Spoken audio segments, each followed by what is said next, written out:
There are kings remembered for glory, others for cruelty, but few leave behind a trail as blood-soaked and as hollow as Henry VIII. 6 wives, 2 beheaded, 1 disappeared into history like a ghost. Behind the crown lay a soul devoured by obsession, betrayal, and a hunger no banquet could satisfy. This is not just a story of a tyrant king. It's a descent into the twisted corridors of power, lust, and madness. So light a candle, silence the noise, and follow us into the shadowed past where horror isn't fiction. It's history. But before we unlock the dark truth behind England's most infamous monarch, click like and subscribe to join history's hidden horrors, where the past never rests in peace. They say a crown weighs most on the one who wears it. But for young Henry, the weight was intoxicating. Not a burden, but a drug. His father's cold legacy had left a gap where warmth should be. Henry Tudor had clawed his way to the throne, blood still sticky on the steps of Bosworth, and raised a son, not with love, but with calculation. And so young Henry learned that power was not inherited. It was taken, devoured, consumed. His boyhood was filled with golden tapestries, Latin tutors, and the scent of beeswax and wet ink. But behind each lesson was a whisper. You are the breath of God, the hand of justice, the echo of destiny. When his brother Arthur died, the crown turned to him unexpected and hungry. He married Arthur's widow Katherine of Aragon, not for love, but for legitimacy. The church whispered approval. England sighed relief. But beneath the silk and ceremony, Henry's flesh began to hunger for more than heirs. He was still young, handsome, vital. But already, the hollow had begun. It started small. A woman's gaze held too long. A servant whipped for wrinkled sheets. A prayer offered not to God, but to power. He told himself it was duty his father's ghost demanded heirs, demanded strength. Katherine gave him neither. Each miscarriage felt like betrayal. Each stillborn child a curse not on them, but on him. And so, the hunger grew. He sought absolution in bedchambers and the arms of other women. But sin, when cloaked in velvet and incense, becomes policy. He would not call it adultery. He would call it reformation. The church had been God's mouthpiece, but now it became Henry's. He broke England to reshape his crown. He severed it from Rome, not for theology, but for lust. And when Anne Boleyn promised him a son, he turned from Katherine like a dog from stale meat. The first wife was not killed, not yet. She was erased. Exiled to dusty corners of the kingdom, Katherine was stripped of title of daughter of queen. And Henry Righteous, now bloated with divine right, called it justice. But the soul is not a ledger. It remembers, and with every discarded vow, something inside him withered. Not that he noticed. Not yet. He was too busy building new palaces, new churches, new wives. He still laughed in those days, though the sound was thinning. Still hunted in the fields, though his limbs were thickening. Still kissed babies in public, though his own children feared his breath. The rot had begun, but like all decay, it started beneath the skin. His courtiers watched. They saw the shifts, a glance that lingered too long, a rage that sparked over spoiled wine, a jest about Anne's waistline that turned into a deadly silence. The court grew careful, the halls whispered, and Henry, sensing it, all grew hungrier still, because he was not yet the monster, but he was becoming one. He still believed in love then, but only as something to consume. They said the blade was French cleaner, sharper, more merciful. They said the executioner knelt before her and asked forgiveness. They said she died well, but in the minds of those who watched it, wasn't the sword they remembered. It was her eyes, wide, unblinking, fixed not on heaven, but on Henry. Anne Boleyn had been fire-wrapped in silk. She didn't seduce the king. She infected him, made him tear down a church, a nation, a queen, made him rewrite God. And when she walked, the halls of Whitehall heads turned, not just in lust, but in fear, because she smiled like she already knew where it would end.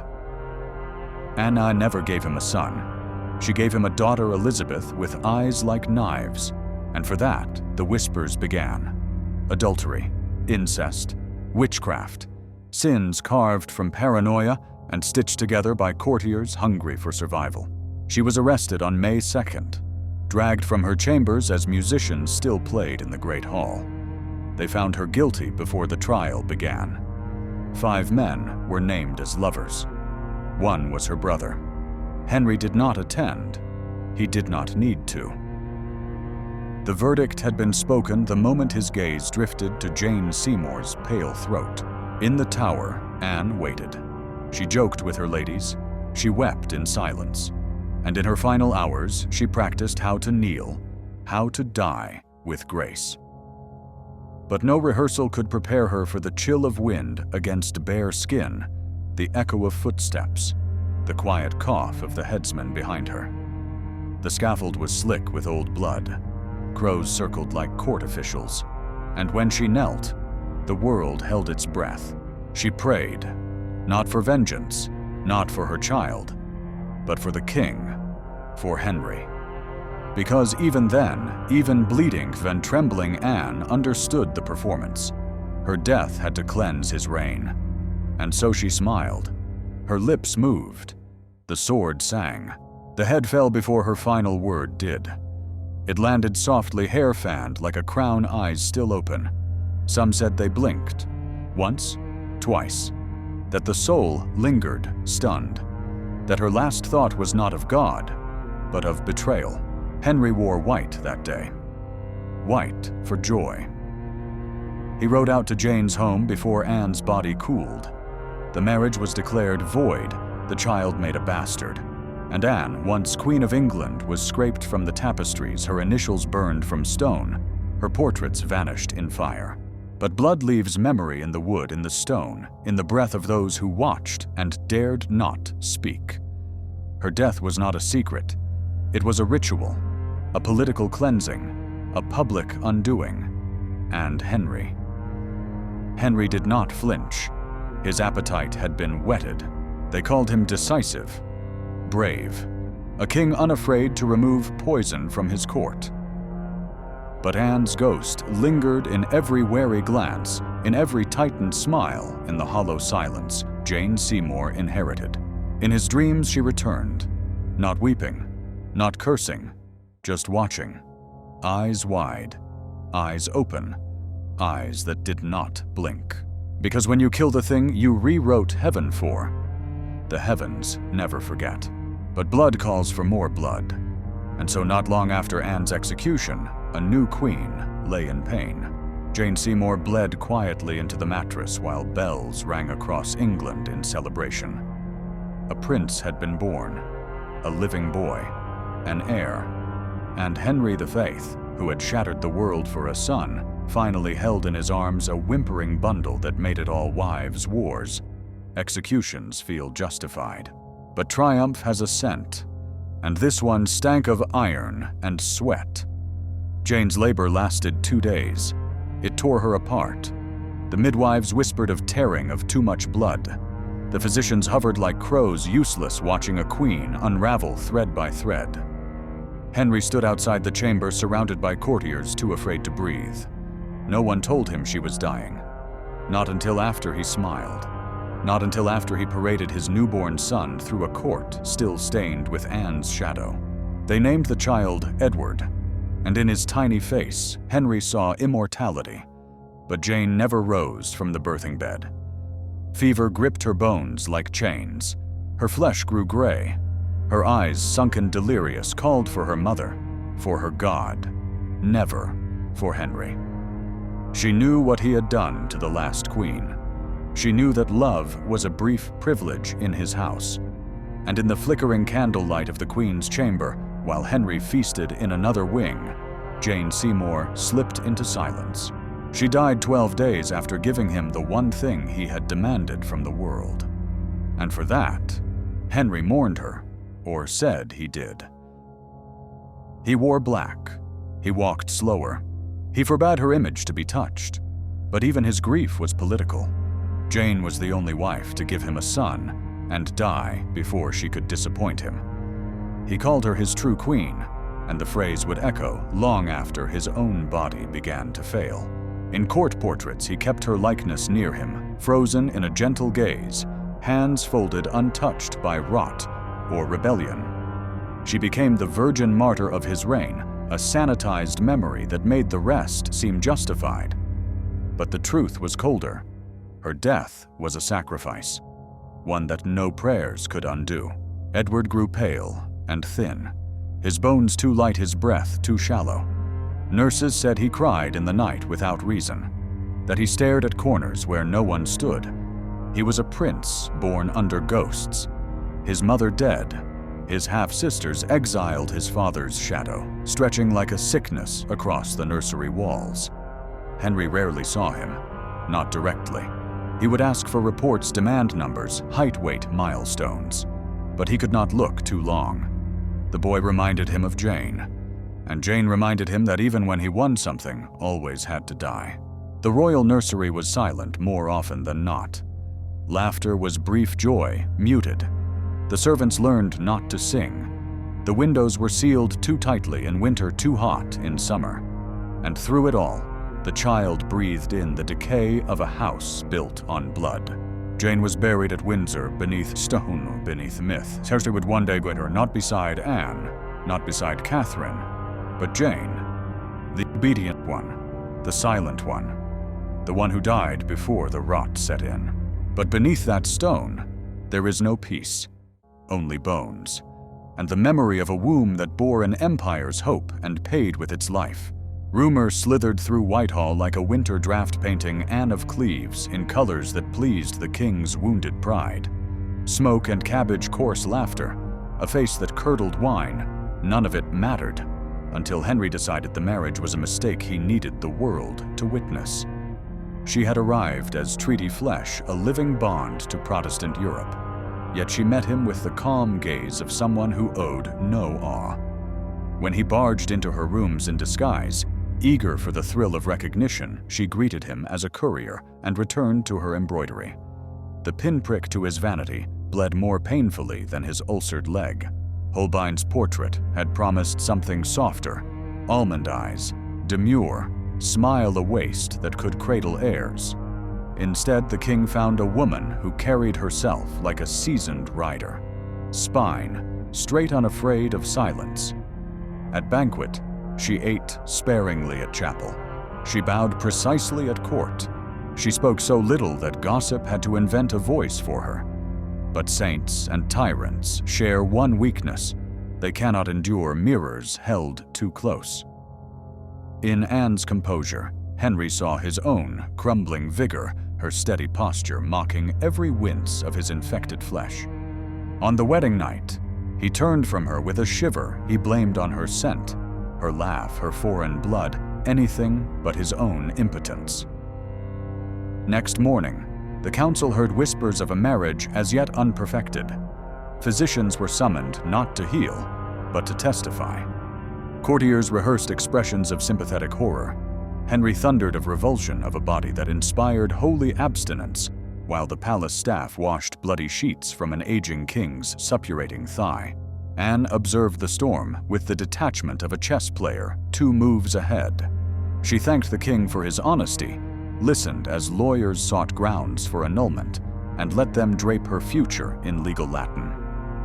When the verdict arrived, union void on account of non-consummation, she accepted the demotion with a curtsy so low the threads of her gown caught the floor.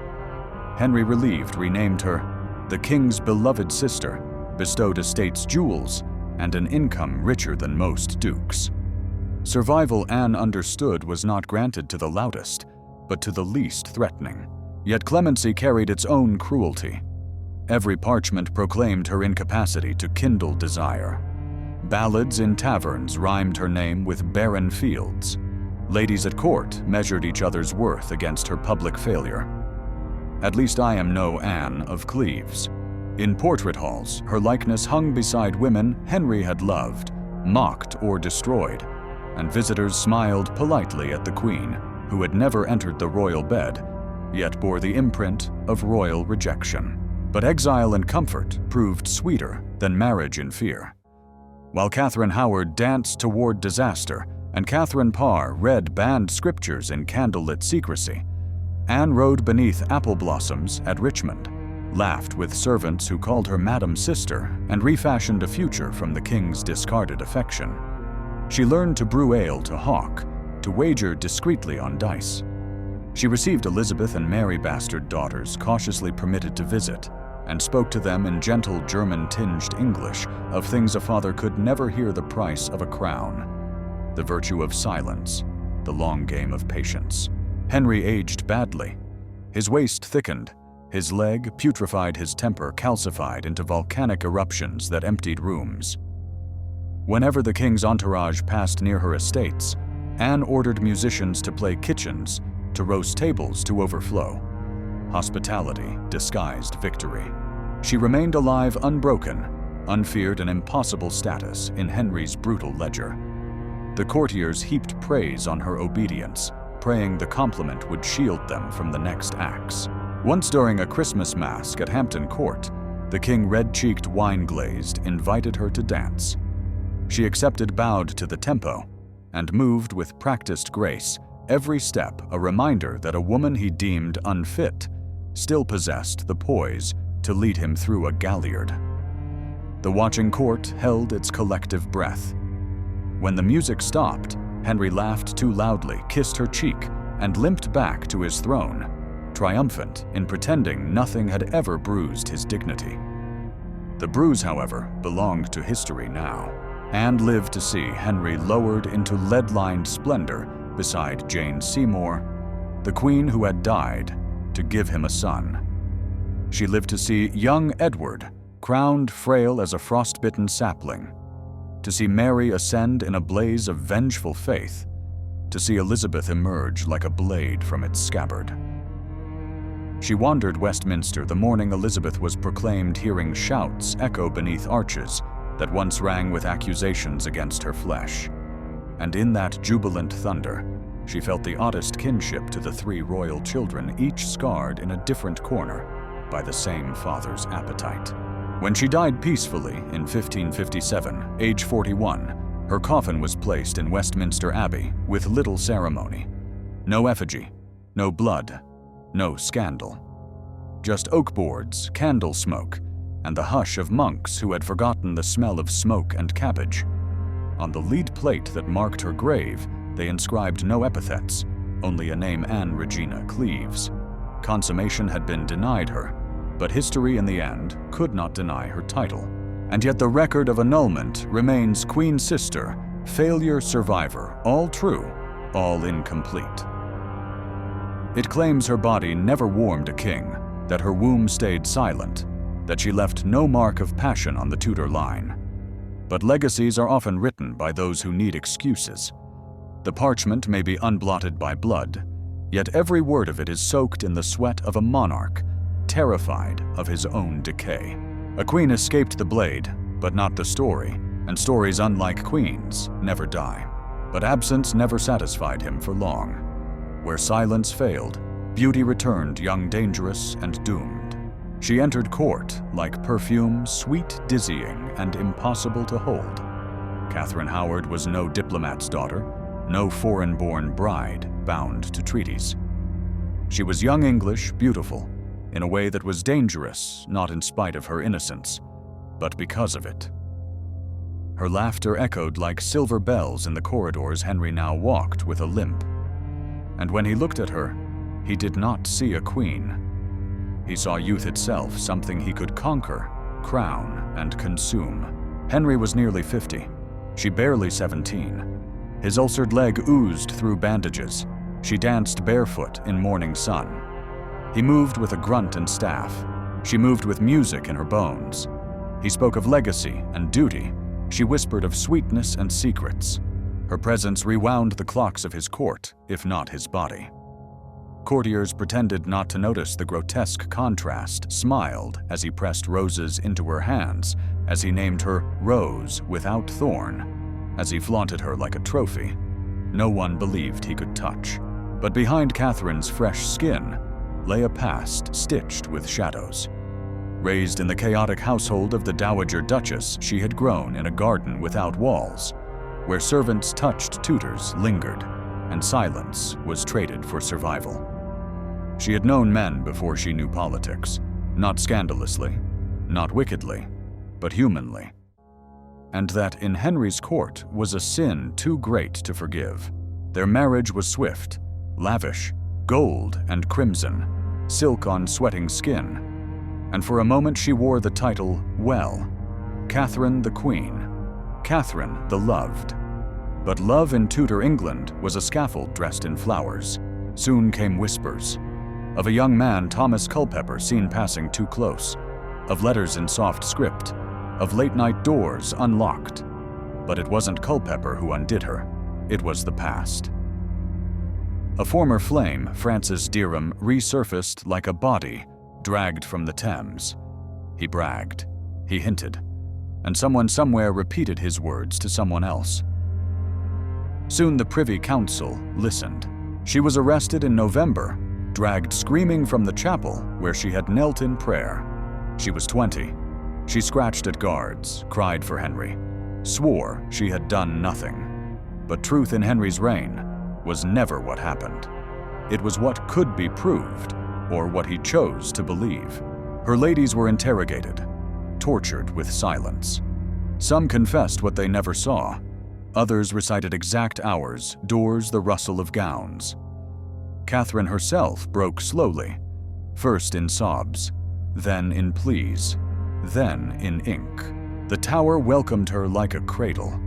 Its walls had heard royal weeping before, but none like hers. A girl queen sobbing into stone, begging for her life, as the man who once called her his jewel turned to advisors with blood in his voice.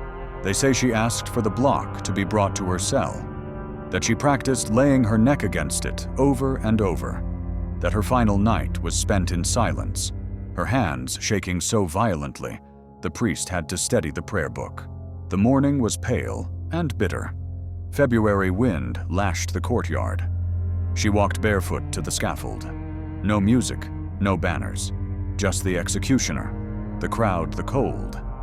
She spoke one sentence, "I die a queen, but I would rather die the wife of Culpeper." Gasps, shuffling, then silence. The blade rose, her head fell, and the stone drank it all. Henry ate that night. Lamb and honey, stewed pears, a wine as red as execution. He did not speak of her again, but the court remembered. The smell of her perfume lingered in the halls. Her laughter echoed in spaces now kept empty. Servants whispered of her ghost, barefoot, breathless, running through the gardens she once danced in. And in the tower, her name joined the list.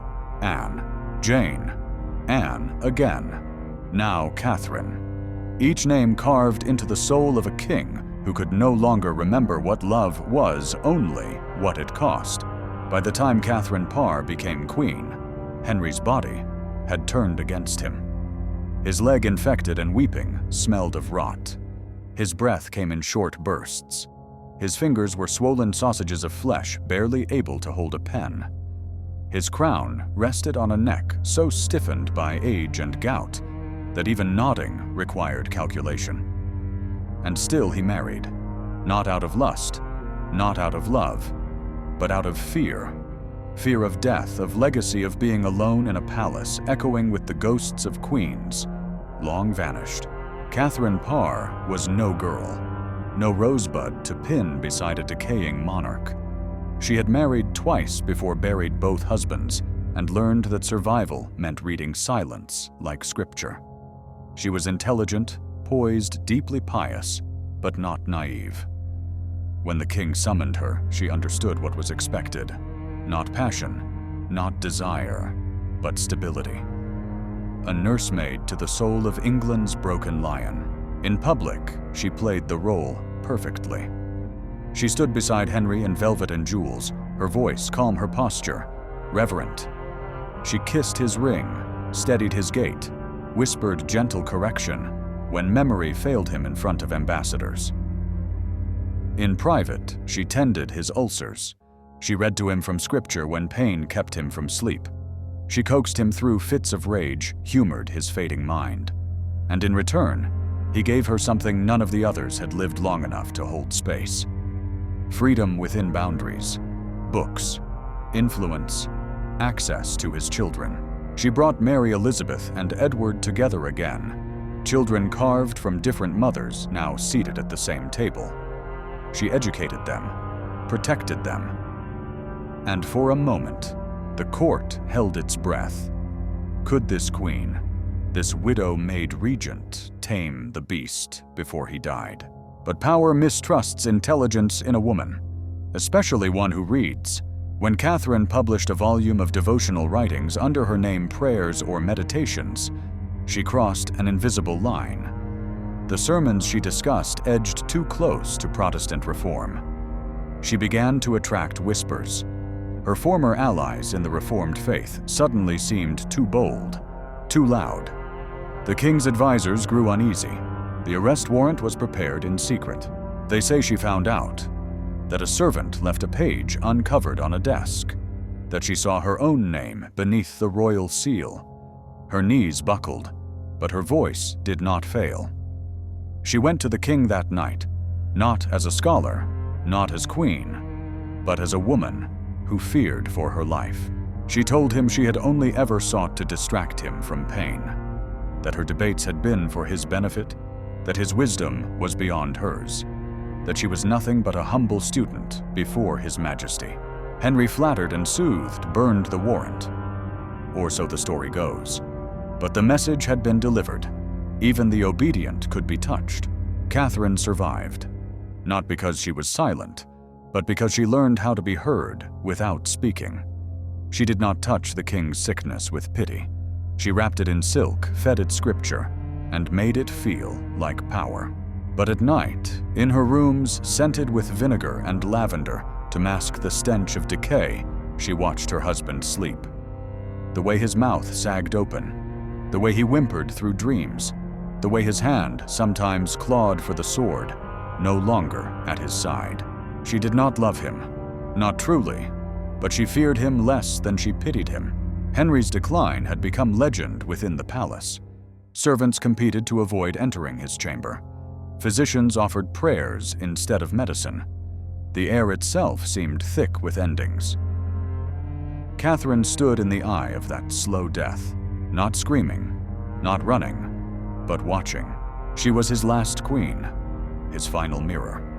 And what she saw staring back at her was a man who had swallowed love, torn up heaven, and still ended in rot and prayer. When Henry finally died, bloated and wheezing, she did not weep. She wrapped herself in black, kissed Edward's brow, and stepped out from under a shadow she had walked beside, but never allowed to consume her. The court moved on. The crown shifted. But for a brief, flickering moment, a woman had walked beside the monster and lived. And that perhaps more than any execution was the truest act of defiance. The king no longer walked. He was rolled, hauled in a padded chair by trembling servants whose faces contorted from the stench of his body. Beneath ermine robes and gem-laden chains, Henry VIII was dissolving into meat. His once mighty legs had ballooned with edema, his stomach hung like rotting fruit, and his ulcered thigh leaked a stinking syrup of blood and pus that soaked through his linens and left streaks on the palace floors. And yet, he ruled. The court continued to bow. The choir still sang. Foreign emissaries still sent tributes to this breathing corpse because his signature still turned men into earls or into ghosts. But the power he once wore like armor had turned into perfume applied thickly to cover what had already begun to rot. His thrones were built taller now, so that none could see him struggle to rise. Mirrors were removed from his chambers. Even the tapestries were shifted, lest the eyes of painted saints seemed to stare too long. He lived in shadowed rooms, heavy with incense and velvet curtains. The air was damp with steam from boiled herbs, rosemary, sage, myrrh. The physicians stirred concoctions that burned more than they healed. They probed the leg, drained it with brass tools, wrapped it again and again, praying that if they couldn't cure the king, they might at least delay the stink. But rot is not only of the flesh. Henry's mind had begun to wander into fevered alleys. He saw plots in courtiers' eyes, heresy in the arrangement of cutlery treason, in the hesitation of a servant's hand. He rewrote his will weekly. His counselors came and went in silence, heads bowed, lips tight. No one dared contradict him, not because they feared punishment, but because they feared being noticed at all. He trusted no one, loved no one. He spoke to portraits cursed at doorways, summoned dead queens in the middle of the night. Sometimes he called out for Jane, sometimes for Anne. Once they say he screamed that Catherine was standing at the foot of his bed, holding a candle made of human fat. Even his children were ghosts to him. He asked for Edward, then forgot why. He spoke Mary's name with suspicion. He stared too long at Elizabeth and muttered that her eyes had the look. What look he never said. The Privy Chamber, once the heart of royal strategy, became a sick room of groans and whispered prayers. The walls swelled with mold. The floorboards bent from years of pacing. Outside, the fountains froze in winter, and the trees bowed as if even nature grieved. And within, the king ate, choking down meat and custard and ale and spiced wine. His appetite had become a grotesque defiance, a war against the encroaching silence of death. Every bite was defiance, every belch a mockery of time. He wore his armor once more, not for war, but for a portrait. The painters had to build supports beneath his belly. The legs of the armor had to be widened with hidden leather. The image that emerged was terrifying. A lion of a man, thick-necked, iron-clad fists clenched. It was a lie so complete it became history, and still he ruled. Parliament knelt. Ambassadors groveled. Executioners stood ready.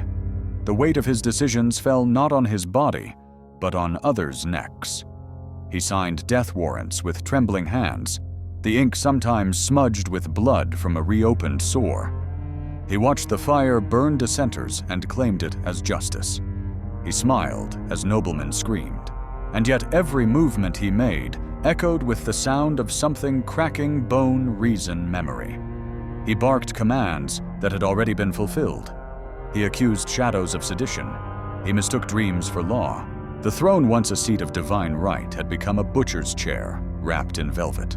And those who once sought his favor now sought his death. Not through daggers, but through time. They waited, watched, whispered. He was alone in his glory, and alone in his decay. He had become both the sovereign and the sickness. A crown held aloft on the shoulders of ghosts. He died, not in thunder, but in silence. A breath choked on its own weight, a final groan from a body that had long since betrayed him. No sword had struck him down. No assassin crept through the halls. Henry VIII was devoured by the very hunger that made him great. He ate kingdoms. He ate churches. He ate women and sons and names and prayers. And when there was nothing left to consume, he began to eat himself. The body collapsed days before the man did. The leg, swollen to twice its size, burst. The stench turned the court sick. His bedclothes had to be burned. No physician dared touch him without gloves soaked in vinegar. His last hours were spent gasping beneath gold-embroidered canopies, clawing at invisible enemies, cursing ghosts by name. Anne, Jane, Cromwell, God. His voice was cracked and shrill, a tyrant brought to ruin by his own lungs. When he tried to pray, no words came, only spit and blood and silence. Those few who attended him did not speak of it afterward. They spoke of the candlelight of the Psalms being sung, but not of the blood pooling beneath his back, not of the way his eyes flickered open, unseeing, long after breath had gone, not of how he died with no hand in his. the most powerful man in Europe, and he went unloved, unheld, unredeemed. They buried him beside Jane Seymour, the true queen, he had called her, the only one who gave him a son and died before she could disappoint him. No procession of wives, no monument to the others.